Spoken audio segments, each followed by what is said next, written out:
तो देखिए भाई प्यारे विद्यार्थियों, आज का प्रथम क्वेश्चन आपकी स्क्रीन के ऊपर है। क्या क्या है इसमें? If A and B are square matrix.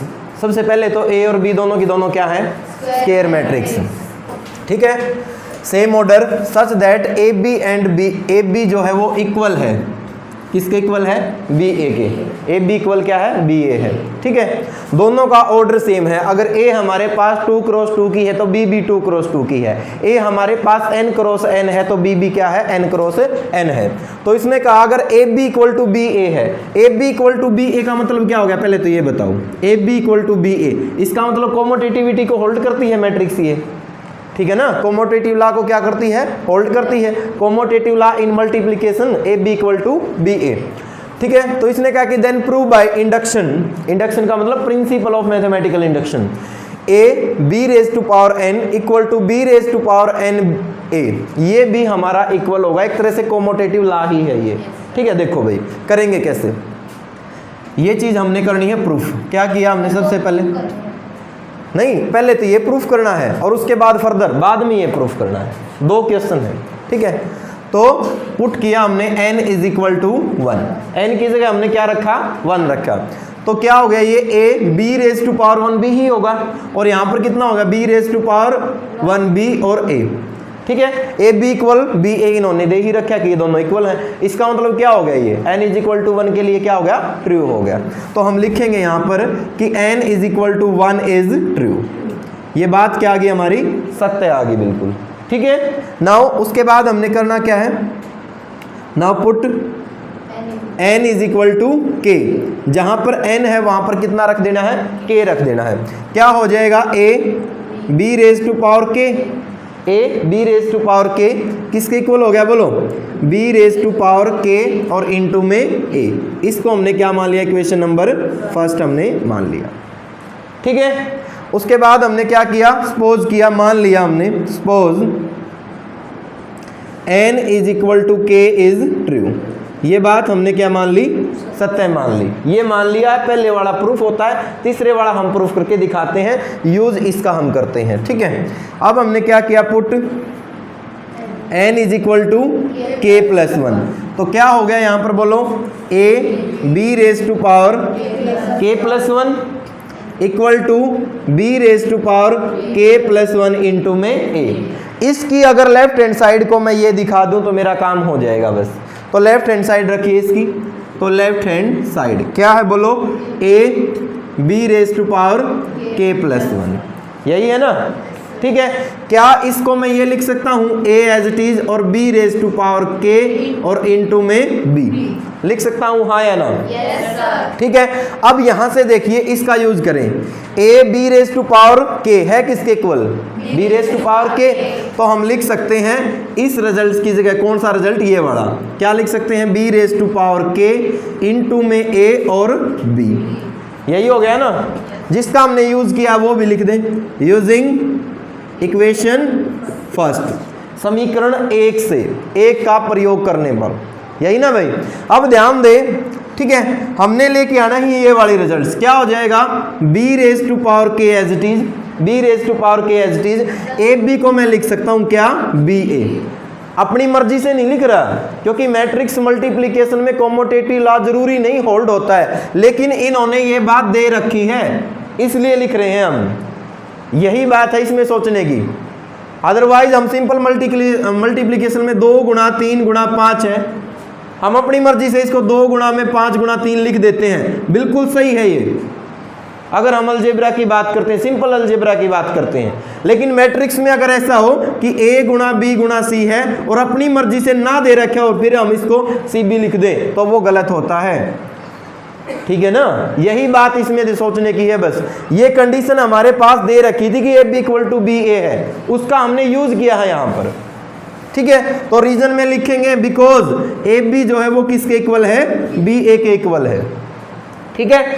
अब b कोई मैट्रिक्स उसकी पावर k, यहां पर भी b कोई मैट्रिक्स उसकी पावर 1, बेस सेम हो तो पावर ऐड हो जाती हैं, ऐसा ही होता है ना। तो ये हो जाएगा हमारे पास b raise to power k plus 1 into a equal to right hand side. यही तो आ गई। बोलो। तो hence it is prove by using principle of mathematical induction. कर लोगे? समझ में आ गया सभी को? उसके बाद देखिए वो कह रहा है कि इसी शर्त पे चलते हुए आपने फिर वेरीफाई करना है A B raise to power N equal होगा A raise to power N और B raise to power N. ठीक है, देखो तो हमने किया क्या, सेम वही स्टेप लगाएंगे हम प्रिंसिपल ऑफ मैथमेटिकल इंडक्शन वाले। पुट किया n इज इक्वल टू 1, तो ये हो गया A B raise to power 1 और यहां पर हो गया हमारे पास a raise to power 1 b raise to power 1, that is ये हो गया A B a raise to power 1 a होता है और ये हो गया b इक्वल आ गए, because a B equal to a b आ गया। तो हम क्या लिखेंगे इसमें, n is equal to 1 is true. ये बात आ गई हमारी सत्य। उसके बाद हमने क्या करना होता है, नाउ पुट हमने करना होता है n इज इक्वल टू के। तो जहां पर n है वहां रखे k, तो क्या A B raise to power k equal होगा a raise to power k और b raise to power k। यहां पर क्या करना है, सपोज करना है। तो suppose n is equal to k is true. ये बात हमने मान ली। उसके बाद क्या करना है, put n is equal to कितना बोलो, k प्लस 1 यहां पर रखना है। तो ये हो गया a b raise to power k plus 1 is equal to a raise to power k plus 1 and b raise to power k plus 1। ठीक है, यहां आके करना क्या होता है, थर्ड स्टेप, यही मेन स्टेप होता है प्रिंसिपल ऑफ मैथमेटिकल इंडक्शन का। करना क्या होता है कि इस लेफ्ट साइड को हमने बस ये दिखाना होता है और हमारा प्रूफ हो जाता है। तो लेफ्ट हैंड साइड ली हुई इसकी, taking its left hand side, A B raise to power k plus 1 A B raise to power k plus 1। ये हो गया हमारे पास कितना, A B raise to power k और इनटू में ए बी, यही हो गया ना, A B raise to power k into में ए बी। अब यहां के हमने यूज करना है इस चीज का, करो यूज। क्या हो जाएगा बोलो, a raise to power k और b raise to power k, यही हो गया ना, a raise to power k b raise to power k। भाई इस रिजल्ट की जगह हमने ये वैल्यू रख दी, कितना है मल्टीप्लाई में बोलो, a है और कितना है b है, यही है ना बोलो। तो ध्यान दें भाई, यहां पर हमने यूज किया जिसका वो भी हम लिख देंगे, यूजिंग इक्वेशन कौन सी, फर्स्ट। क्लियर यहां तक? अब देखो क्या होगा, a raise to power k as it is, b raise to power k ये भी एज इट इज। इस ए बी को मैं क्या लिख सकता हूं बोलो, बी ए लिख सकते हैं। क्लियर यहां तक? ए बी को क्या लिख सकते हैं, बी ए लिख सकते हैं। क्या हो जाएगा बोलो, ये पावर कितनी है इसकी, कितनी है, पावर 1। तो इसको मैं लिख सकता हूं a raise to power k और b रेज टू पावर कितनी होगी, k प्लस 1 इंटू में a। ठीक है ना, यही होगी ना। फिर से हम कॉमोटेटिव लॉ लगाएंगे और इसको हम आगे पीछे लिख सकते हैं। तो ये हो जाएगा a raise to power k और इसको मैं आगे ले आऊंगा और b रेज टू पावर कितनी होगी, k प्लस 1। ठीक है, यहां पर पावर कितनी है बोलो, 1। ऐड करो कितना हो गया, a raise to power k plus 1 and b raise to power k plus 1 आ गई ना राइट हैंड साइड। ठीक है, तो ये भी हमारा प्रूफ हो गया। स्टार्टिंग में उसकी ब्रैकेट नहीं खोल सकते, किसकी, लेफ्ट हैंड साइड की, हाँ खोल दी, ब्रैकेट ही खोल रखी है। उसको अलग ऐसे लिख सकते हैं, इसको यहाँ पर a raise to power k और b raise to power k, direct बात तो वही है। नहीं मैं ऐसे कह रही हूँ, आपने a b into k किया और फिर अलग से a b कर रखा ऊपर देखो, उसकी वजह से सीधा सा ब्रैकेट नहीं खोल सकते, जैसे a raise to power k plus 1 से नहीं कर सकते ना, डायरेक्ट नहीं रख सकते। ये मैट्रिक्स है, अगर सिंपल रहा हो ना आपके पास नंबर, उनको रख दो, कोई दिक्कत नहीं है। लेकिन मैट्रिक्स में ऐसा नहीं कर सकते हम। ठीक है, जब भी मल्टीप्लाई की बात आए, कर लोगे ना इसको, समझ में तो आ गया होगा ना सभी को। ठीक है, बस इस चीज़ का आपने ध्यान रखना, क्योंकि ये चीज़ दे रखी थी, इसी का हमने यूज़ किया है। दूसरे मार्कर में इंक डालो भाई, ग्लूकोज खत्म हो गया है इसका। चलो नेक्स्ट क्वेश्चन देखो, अगला क्वेश्चन देखिए क्या कहता है, पढ़ो स्टेटमेंट एक बार उसकी।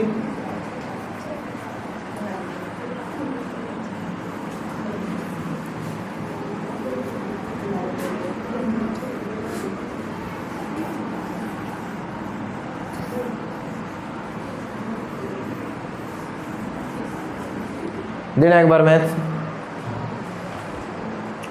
देखो भाई, तो क्वेश्चन संख्या 13 इसने कहा है if matrix A is equal to alpha beta gamma and minus alpha. एक मैट्रिक्स ए है मेरे पास जिसका ऑर्डर कितना है 2 क्रॉस 2 है। Is such that a square is equal to I, कि ए का जो स्क्वायर है वो आई के इक्वल है। Then 1 plus A square plus में beta gamma equal to 0, 1 minus A square plus beta gamma equal to 0 and 1 minus alpha square minus में beta gamma equal to 0 और या फोर्थ कंडीशन। इनमें से देखना है कि कंडीशन कौन सी होगी। ध्यान दो कि एक मैट्रिक्स ए हमें दी गई है। ए मैट्रिक्स में क्या दिया है? अल्फा है, बीटा है, गामा है और माइनस अल्फा है। इसने कहा यदि ए स्क्वायर इक्वल है आई, अगर हम ए का स्क्वायर करते हैं तो वह आई के इक्वल है, मींस आइडेंटिटी मैट्रिक्स के इक्वल है। तो हमने देखनी है चारों में से कंडीशन कौन सी होगी। तो ए स्क्वायर को हम क्या लिख सकते हैं? ए इंटू ए की वैल्यू है alpha beta gamma minus alpha, into में अल्फा बीटा गामा और माइनस में अल्फा, ये इक्वल है आई। आई का मतलब 1 0 0 1, यही है ना। करो solve, first row first column कितना हो गया? Alpha into alpha, alpha square plus में हो गया मेरे पास बीटा इंटू में गामा, यही हो गया ना। अल्फा इंटू बीटा कितना हो गया? अल्फा बीटा, और बीटा इंटू में alpha with negative sign minus alpha beta, ठीक है। अब second row first column alpha into में गामा हो गया और माइनस अल्फा इंटू में gamma minus alpha into gamma, यही हो गया ना। यहाँ पर सोल्व करो, अल्फा इंटू में गामा इंटू में बीटा क्या हो गया बोलो? बीटा गामा लिख दिया हमने इसको, माइनस अल्फा और minus alpha plus alpha square equal किसके हैं? 1 0 0 एंड 1। बोलो क्लियर है? ये नेगेटिव है, ये पॉजिटिव कैंसिल हो गया, ये नेगेटिव है, ये पॉजिटिव कैंसिल हो गया, रह गया कितना? Alpha square plus beta gamma, यहाँ पर रह गया 0, यहाँ पर रह गया 0, अल्फा स्क्वायर प्लस में बीटा गामा किसके इक्वल है? 1 0 0, ठीक है। तो comparing the element of both matrix, ये मैट्रिक्स हमारे पास 2 क्रॉस 2 की है, ये भी हमारे पास 2 क्रॉस 2 की है, इक्वल हैं दोनों की दोनों। इसका मतलब इसके करस्पॉन्डिंग जो एलिमेंट है वो भी इक्वल होंगे। तो alpha square plus beta gamma equal है 1, यही ना भाई। और ज्यादा सोल्व करूंगा तो alpha square plus beta gamma minus 1 equal to 0। Option match करो कौन सा है? ये नहीं है सर, लेफ्ट को राइट हैंड साइड लेगा साइड। अच्छा कोई बात नहीं, 1 को इसी साइड रखो, इसको इस साइड ले जाओ, minus alpha square minus beta gamma और इक्वल टू 0। क्या हो गया भाई काजल? पानी दे दो, इसमें है ही नहीं, किसी में भी नहीं पानी है, मेरी बोतल ले आओ। ले आओ। ये ऑप्शन देखो कौन से में है, देखो ऑप्शन बताओ कौन सा है? थर्ड। समझ में आ गया सभी को?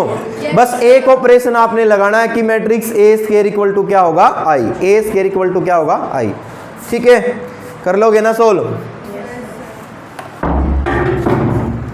नेक्स्ट क्वेश्चन भाई, क्वेश्चन नंबर 14। देखो क्या कहा है, if matrix A is both symmetric and skew symmetrics. बहुत अच्छा क्वेश्चन है भाई। अगर मैट्रिक्स ए जो है वो सिमेट्रिक भी है और स्क्यू सिमेट्रिक्स भी है, तो उसने कहा कि then A is diagonal matrix. A diagonal matrix होगी। डायगोनल मैट्रिक्स वो होती है जिसका प्रिंसिपल डायगोनल नॉन जीरो, ठीक है ना, और non principal diagonal elements are 0। A is zero matrix, A zero matrix होगी, उसका प्रत्येक एलिमेंट 0 होगा। A square matrix, A square matrix होगी, या फिर नन ऑफ दीज, या इनमें से कोई नहीं होगा। बट ध्यान दें, ए मैट्रिक्स जो हमें दे रखी है वो क्या दे रखी है? सिमेट्रिक्स भी है और स्क्यू सिमेट्रिक्स भी है। मैंने क्या किया, लेट किया, उस ए को मान लिया। क्या मान लिया? ए इक्वल टू आई जे, ये वो मैट्रिक्स है, ठीक है। इसका मतलब क्या हुआ? इसका मतलब ये हुआ कि ए का जो ट्रांसपोज है वो किसके इक्वल है? ए के इक्वल है। कि ए का जो ट्रांसपोज है वो किसके इक्वल है? ए के इक्वल है। तो ध्यान दे, हुआ क्या यहाँ से, ए का ट्रांसपोज होगा कितना, ए जे आई होगा, ए जे आई होगा ना, उल्टा हो जाएगा। और ए मैट्रिक्स हमारे पास क्या है, ए आई जे है। इसको मैंने मान लिया इक्वेशन नंबर फर्स्ट। यहाँ से सिर्फ इतना रिजल्ट आया है हमारे पास, ठीक है। और यदि ए हमारे पास क्यूसी मैट्रिक्स है, ए क्यूसी मैट्रिक्स है, तो ए ट्रांसपोज किसके बराबर होगा बोलो, माइनस ए के बराबर होगा ना। ए ट्रांसपोज किसके बराबर होगा, माइनस ए के बराबर, ठीक है। ए ट्रांसपोज की वैल्यू है कितनी, ए ट्रांसपोज की वैल्यू, रुको एक मिनट, ये है ए जे आई, ए जे आई है ना, और माइनस में ए कितना है, ए आई जे, यही हो गया ना, ठीक है। अब ध्यान दे, इसको मैं क्या किया है, इसको मैंने इस साइड लिया, a j i as it is, minus minus कितना हो गया, प्लस हो गया, प्लस में ए आई जे इक्वल टू कितना रह गया, 0, यही हो गया, बोलो क्लियर है यहाँ तक। लेकिन ए जे आई या ए आई जे ये दोनों के दोनों क्या है, एक दूसरे के इक्वल है, तो इसको मैं क्या लिख सकता हूँ वापस से, ए आई जे प्लस में ए आई जे इक्वल कितना हो गया, 0, कितना हो गया ये, 2 time A I J equal to कितना हो गया, 0। 2 को राइट हैंड साइड में लेके जाओ, ए आई जे कितना आ गया बोलो, ए आई जे का मतलब 0 का मतलब क्या हो गया, अगर मैं आई की जगह 1 1 रखूं तो कितना हो गया 0, 1 2 रखूं वो भी कितना हो गया 0, 1 3 रखूं वो भी 0, 1 4 रखूं वो भी 0, 2 1 रखूं वो भी 0, क्योंकि सारे एलिमेंट्स क्या आ गए फिर इसके 0। तो इसका मतलब जो मैट्रिक्स ए हमारे पास बनेगी वो कौन सी मैट्रिक्स होगी, 0 मैट्रिक्स। समझ में आया या नहीं आया? अच्छा क्वेश्चन है, हल्के में मत लेना, सोचने की बात है, लॉजिक है इसमें थोड़ा सा छुपा हुआ, ये बस नाम मात्र सा इस रिजल्ट्स का आपने यूज करना है और 0 मैट्रिक्स इसका आंसर आ जाएगा। कर लोगे? तो लास्ट क्वेश्चन भाई मिसलेनियस एक्सरसाइज का, लास्ट क्वेश्चन हमारा 3rd चैप्टर का और लास्ट क्वेश्चन है हमारा मैट्रिक्स का, ठीक है। उसके बाद मैट्रिक्स अलजेब्रा हमारा कंप्लीट हो जाएगा। जो एक्सरसाइज 3.1 है, 3.2 है, 3.3 है, उसकी कोई भी वीडियो नहीं है। अगर मान लिया वो ना समझ में आती है, जो भी न्यू स्टूडेंट्स हैं बाद में आने लगे हैं, आपने अपने फ्रेंड्स की हेल्प लेनी है बेटा, ठीक है। फिर भी नहीं समझ में आता है तो आप मेरे पास आओगे अरदास लेके, फिर मैं समझाऊंगा आपको, ठीक है। और मिसलेनियस एक्सरसाइज का प्रत्येक क्वेश्चन आपको मिल जाएगा, मतलब यूट्यूब पे पूरा का पूरा मिल जाएगा। उसके बाद जो अगला टॉपिक है डिटरमिनेंट, इसकी आपको मैं झूठ नहीं बोल रहा, वो पूरा का पूरा पहले से यूट्यूब पे आप देख लेना, पूरा यूट्यूब पे है टोटली, ठीक है। बाकी के और चैप्टर्स जो हैं उनकी वीडियो हम बनाएंगे। 2nd चैप्टर भी आपका यूट्यूब पे मिल जाएगा आपको एनसीईआरटी का। 7th चैप्टर है हमारा, एनसीईआरटी में तो इंटीग्रेशन है, लेकिन एलिमेंट्स की बुक में डिफरेंशिएशन है, तो डिफरेंशिएशन के एलिमेंट्स की बुक से भी आपको पूरा यूट्यूब पे मिल जाएगा। लगभग 12th क्लास की 20-22 के करीब वीडियो हैं। देखो भाई क्वेश्चन नंबर 15 आज का क्या क्या है इसमें, इसने कहा है if a is square matrix, a हमारे पास स्केयर मैट्रिक्स है, लेकिन गिवन कंडीशन है कि ए स्केयर हमारा ए है, ये चीज हमारे पास क्या है, गिवन है, दिया है। इसने कहा then I plus A whole cube minus 7a is equal to A I minus A, I and 3a। बताइए इनमें से कौन सा जवाब होगा, वो उसने पूछा है। करेंगे क्या हम, ध्यान दें कि i plus A whole cube minus में 7a, ये हमने देखना है किसके इक्वल होगा।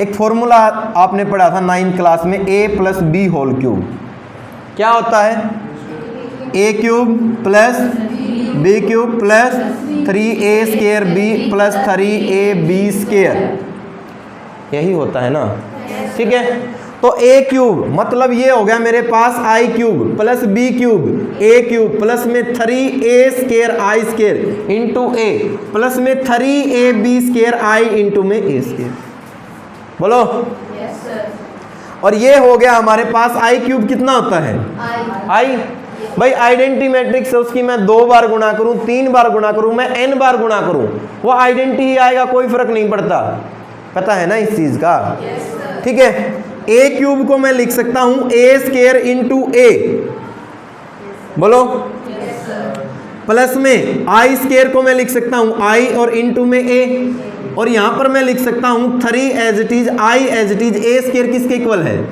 ए के इक्वल। लिख दें ब्रैकेट में बिकॉज ए स्केयर इक्वल किसके है, ए।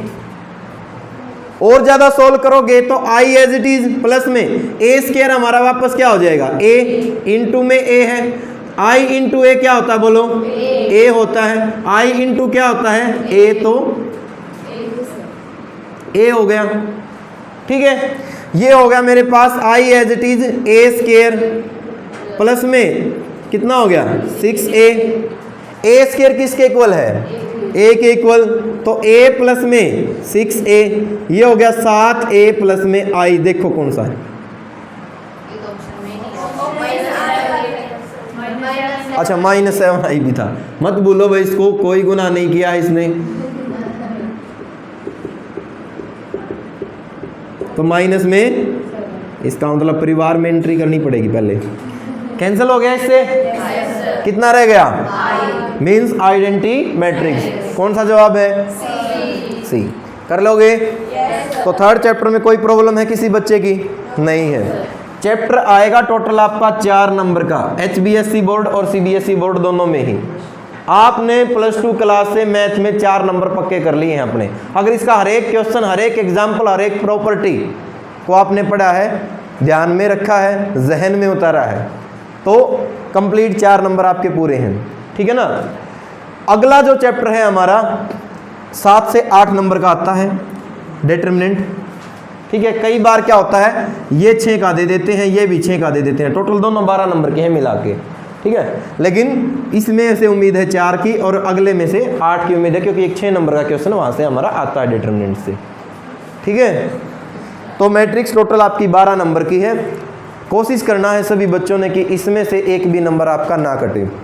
तो अगला टॉपिक हमारा डिटरमिनेंट का होगा। नोटबुक आपकी कल चेक करेंगे हम, उसके बाद हम स्टार्ट करेंगे आपका चैप्टर नंबर 4। ठीक है ना। टेस्ट लेंगे अभी, क्योंकि बच्चे कुछ आए हैं ना बाद में। हालांकि मैंने आपको पहले ही बता रखा है कि कंप्लीट अलजेब्रा आपका फर्स्ट यूटी में आना है। डिलीट कर देंगे इसको, कोई दिक्कत नहीं। फर्स्ट यूटी में आना कंप्लीट अलजेब्रा, जिसमें हमारा मैट्रिक्स है और डिटरमिनेंट है। डिटरमिनेंट के हमारे 2 पार्ट हैं, डिटरमिनेंट और इनवर्स ऑफ मैट्रिक्स। थोड़ा लंबा चैप्टर है, 6 एक्सरसाइज है, मिसलेनियस भी है, तो वो भी एक तरह का टेस्ट ही है। हालांकि अलग बात है कि भाई वो यूनिट टेस्ट है, थोड़ा अलग दर्जा होता है उसका।